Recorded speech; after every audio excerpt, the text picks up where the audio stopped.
Hi, we have come to the third part of our episode on life. In this part, we will discuss effort and how we are alienated from life. So, first, let us look into what is effort. Meaning of the word effort from Merriam-Webster dictionary is conscious exertion of power or hard work, a serious attempt, that is try in the sense of trying to do things, something produced by exertion. Effort is involved in choice, motivation, inhibition, regulation of rewards, self-binding behaviors, limiting the breakdown of organizational action. So, effort is there. We have seen the meaning of effort. But what is the right effort so that we can live in the right way or peaceful way? What is the right effort? Simply the effort to be mindful, to remember in the present moment what is happening without judging it. This is what Zen calls effortless effort.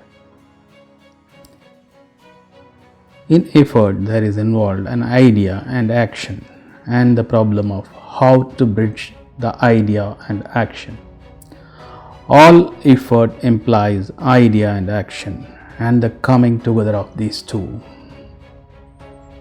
That is told by J. Krishnamurti.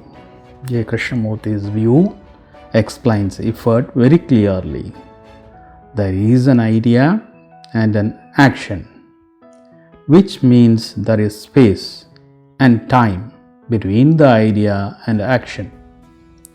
Time is a period during which something exists or continues, an interval comprising a limited and continuous action.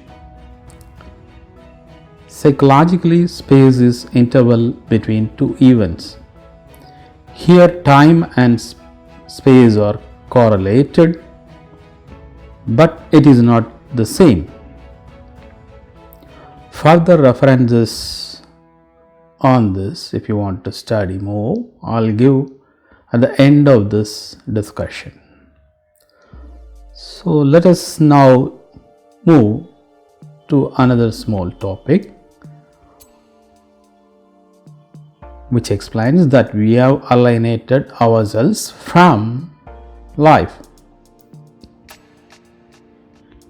We have seen in the first two discussions that we are nothing but consciousness. What we generally call life. What is our idea of life as we live? That is merely a series of experiences. What we call life is merely a series of experiences. We are trying to be somebody in the society. We are putting effort to reach a goal which is in future.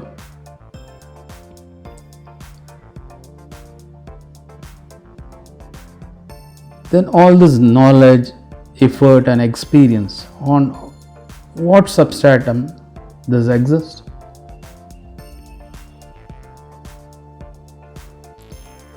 All this is sustained by only one thing, that which is standing between us and peace, bliss, or whatever we call it. The only thing is thought. So the life as we know merely stands on one thing, that is called thought. And that is what stands between us and the pure consciousness. So there are two small stories which is often repeated by many seers like Ramakrishna Paramahamsa and others. First one is a salt doll which went to the ocean that could not measure the depth nor experience the ocean, because once it jumped into the ocean, it melted and became one with the ocean. So what prevents us from melting away into the ocean of consciousness? It is the thought, which acts as a weatherproof coat to keep us apart from the ocean, from us dissolving into the ocean. So second is the story of the pot which contains water. So what separates the water in the pot from the pot? It is the shell. So in our life, it is thought which is the shell, which prevents us from merging with the consciousness. Thought, of course, is required. It is a tool which is to be used in our daily activities. At psychological level, it has limited value.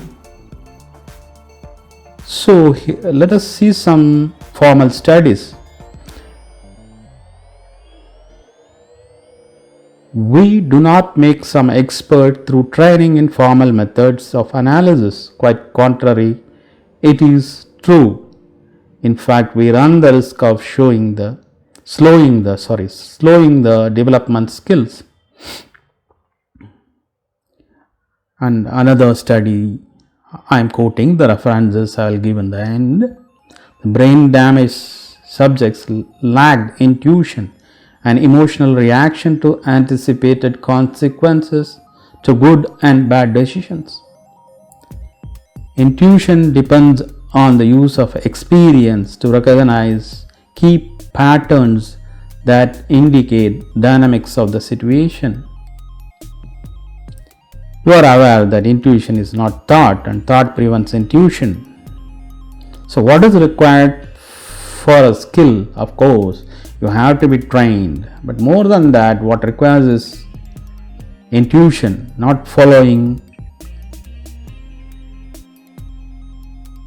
on rote what is taught to you, but to have the intuition.